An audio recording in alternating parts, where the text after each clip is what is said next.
tapi korang tak ada confident. Kau pun tak nak jawab. Mana ada kapal terbang, dia naik tapi dia tak ada matlamat.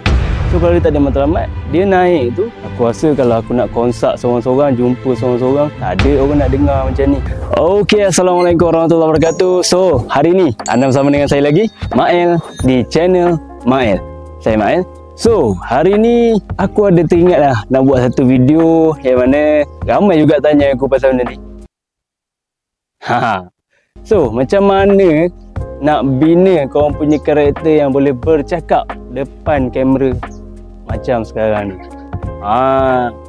Okay, so aku ada dalam beberapa tips lah untuk share bagaimana untuk korang bercakap dengan confident di hadapan kamera.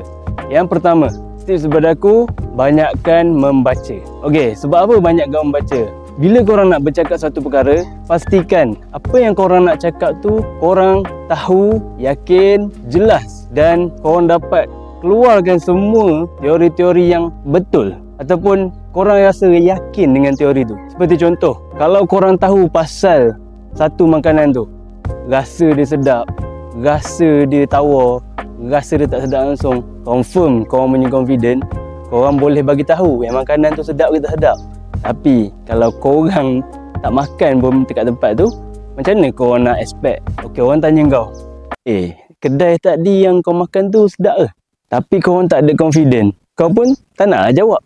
Sebab confident tak ada dan kau pun tak jelas. Yang mana kau pun tak tahu macam mana maksud sedap, macam mana maksud tak sedap. Itu yang tips daripada aku yang pertama lah. So, banyakkan membaca. Sebabnya membaca ni daripada segi pengalaman aku memang perlulah. Dan kalau dapat ulang balik ke belakang apa yang aku pernah baca sebelum ni, aku akan, orang kata, jaga kesilapan dia apabila kita tak jaga. Tips kedua untuk korang berani di hadapan kamera adalah buat je. Okay, kenapa aku cakap buat saja? Sebab orang yang nak bercakap depan kamera, orang yang nak bercakap depan telefon, mesti ada sebab, mesti ada asbab dia. Kenapa dia nak berakam diri dia, kenapa dia nak bercakap depan kamera, apa yang dia cuba sampaikan. So tak adanya orang nak bercakap depan orang lain tapi dia tak ada, orang kata, tujuan.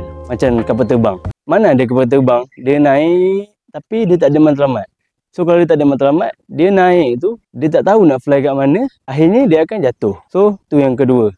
Dan mungkin lah antara tips yang, sebenarnya aku banyak tips, tapi kalau korang nak tahu lagi mungkin ataupun korang boleh share macam mana korang yakin depan kamera, apa yang menyebabkan korang, orang kata, self confidence korang tu tinggi. So korang boleh share dekat ruangan komen sebab ramai juga orang nak tahu. Dan okay, untuk zaman sekarang ni, apa yang aku perasan, orang tak start confident dengan diri sendiri disebabkan saingan. Okay, saingan ni macam mana? Dia rasa diri dia, apa yang dia buat tak dapat sambutan. Okay, so aku beritahulah korang, kepada korang yang ada perasaan macam ni, yang mana rasa macam, view aku 50, view aku 200, view aku 300, view aku 1000, tengok orang lain, view orang lain juta, ratus ribu, rendah-rendah pun 10,000. Kat situlah mulanya korang punya rasa, orang kata, tak confident tu. Sebab ramai yang tak faham, ramai yang, orang kata, terlalu fokuskan view. Sedangkan kau bayang, kau nak sampaikan tu, view tu ada 100. Cuba kau relatekan dengan dunia yang nyata. Adakah kau akan bertemu dengan 100 orang untuk kau bercakap pasal topik yang kau nak bercakap tu, ataupun benda tu mustahil? Rasa tak benda tu? Korang bayangkan kau bercakap, view korang 200, average 200, 300, tapi korang pernah tak rasa ramai?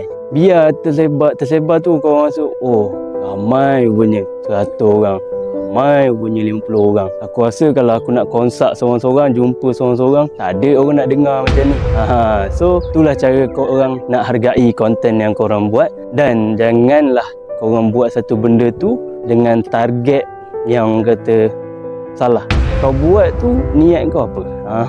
Itu yang penting. So kalau video ni bantu korang untuk naikkan, orang kata, self confidence korang, jangan lupa like, follow and subscribe channel Mael untuk support Mael. Assalamualaikum.